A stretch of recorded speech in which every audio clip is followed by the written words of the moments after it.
内底消息，咱来关心高雄轻铁伫元旦的时正做一个圆，伫咧新通车的一个路段，昨在10点，列车含一台伫工地卖目具的拖拉机去压着，造成列车头前玻璃破去，加载无人受伤。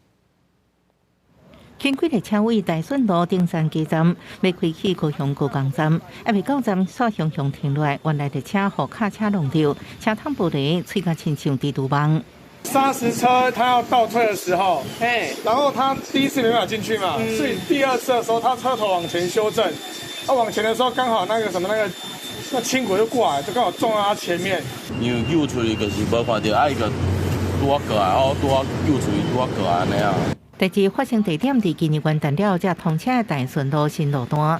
挖轻轨车道的工地，一台卡车准备把固进入工地，好亲像角度无抓好，车头亲像轨道区，弄到咧行的轻轨列车的车头，因为列车有载人，驾驶紧急停车，请先去下一站坐，或者是改坐其他的交通工具。列车通过湾中街口时，遭卡车碰撞，司机员机警立刻紧急停车，停妥列车后安抚车上旅客，并回报情况中心。确认列车内旅客及大卡车驾驶均无受伤。高捷表示，轻轨列车迄时阵是车顶通行状态，几个事故伫半点钟左右排除，11点过后全线正常运转。后续调查若确认卡车驾驶有疏失，会针对车损甲人力动员来求偿。记者综合报道。